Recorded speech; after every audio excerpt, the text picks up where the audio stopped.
Hello everyone, welcome back. Today, we're going to talk about one of the often forgotten heavy bombers of World War II, the short Stirling.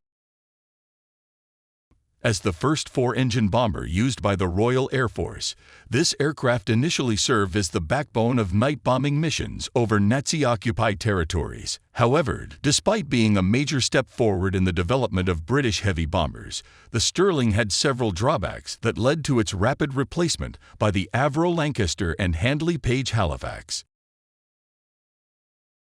Although the short Stirling was a significant step forward in British heavy bomber development, it was not without its challenges. One of the biggest drawbacks was its restricted operational ceiling. Due to its shorter wingspan deliberately limited to under 100 feet per RAF requirements, the aircraft struggled to reach high altitudes compared to its contemporaries, such as the Avro Lancaster and Handley Page Halifax.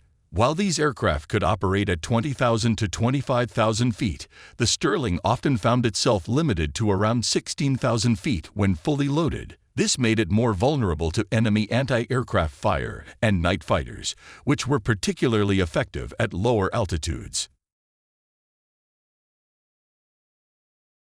Despite this, the Stirling had some advantages over its successors. It was highly maneuverable for an aircraft of its size, earning the respect of pilots who found it surprisingly agile. It also had a robust structure, capable of withstanding significant battle damage and still returning home safely. In several cases, Stirlings made it back to base despite being riddled with bullet holes or having lost one or more engines.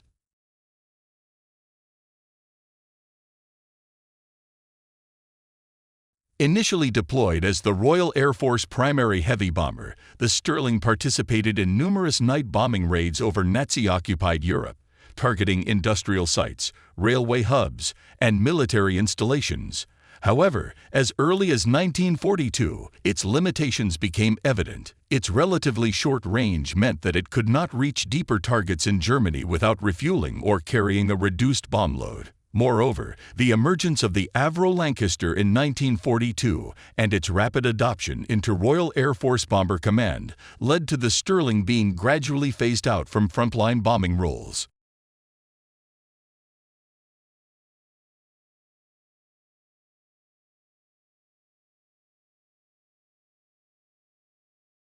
By early 1943, the RAF began transitioning the Stirling to secondary roles. It became extensively used for mine-laying operations, where it dropped naval mines in enemy waters to disrupt German shipping. This role was crucial in restricting the movement of German U-boats and supply convoys. Another significant role was in glider towing, as the Allies prepared for large-scale airborne operations, such as the invasion of Normandy in 1944. The Stirling was employed to tow airspeed Horsa and General Aircraft Hamilcar gliders. These gliders carried paratroopers, vehicles, and supplies into enemy territory. Stirlings were also involved in clandestine missions, dropping Special Operations Executive, agents, and supplies to resistance groups in occupied Europe. These night missions were particularly dangerous, as aircraft had to fly at low altitudes to avoid detection while navigating over enemy-held territory.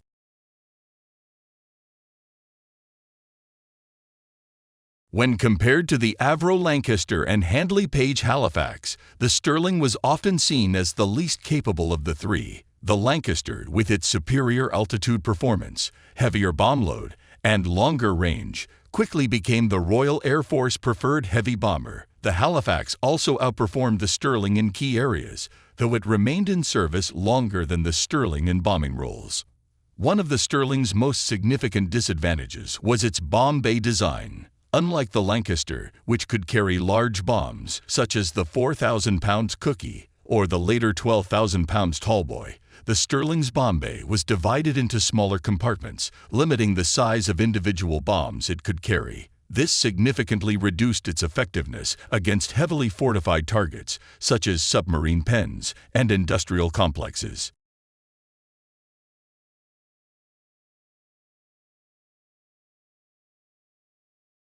The Stirling faced numerous production delays, partly due to the prioritization of fighter aircraft like the Spitfire and Hurricane during the Battle of Britain.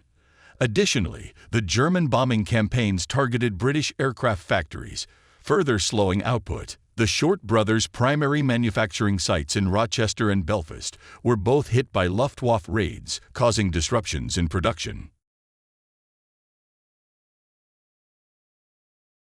Several variants of the Stirling were developed, including the Stirling MiG-2, which was powered by Wright Cyclone engines instead of the usual Bristol Hercules engines due to wartime shortages. However, this variant saw limited production. The Stirling MiG-2, the most widely produced version, featured improved Hercules XV1 engines, enhancing its overall performance. A proposed Stirling MiG-IV was designed as a dedicated troop transport and glider tug, with modifications such as the removal of defensive armament to increase payload capacity.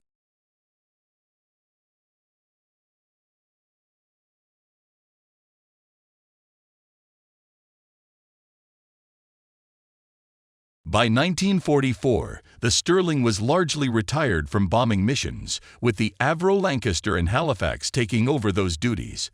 However, it continued to serve in support roles until the end of the war. It was heavily used during Operation Market Garden in September 1944, towing gliders and dropping paratroopers into the Netherlands. Later, it played a crucial role in Operation Varsity, the airborne crossing of the Rhine in March 1945. As World War II drew to a close, the Stirling was gradually retired from Royal Air Force service. The last operational units were withdrawn by 1946, and most remaining aircraft were scrapped. A small number were converted for civilian use, but their limited range and payload capacity made them less competitive than other surplus wartime aircraft.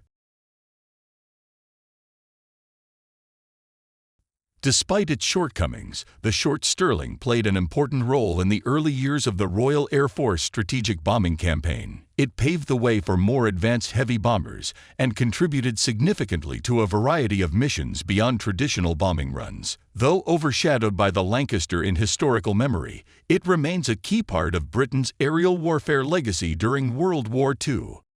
Naturally, this made the Short Stirling heavily employed in bombing missions. Stirlings participated in the first 1,000 bomber raid during the attack on Cologne at the end of May 1942.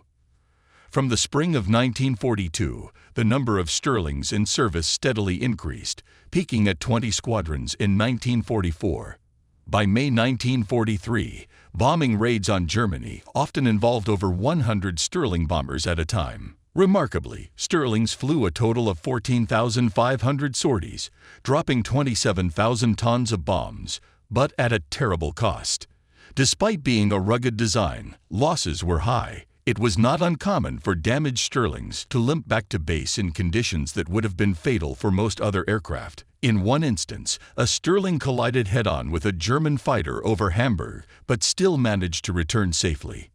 However, the Stirling's high loss rate and limited bomb-carrying capacity led to its gradual replacement by the Avro Lancaster and Handley Page Halifax, both of which could carry heavier payloads over longer distances and at higher altitudes. By December 1943, Stirlings were withdrawn from frontline service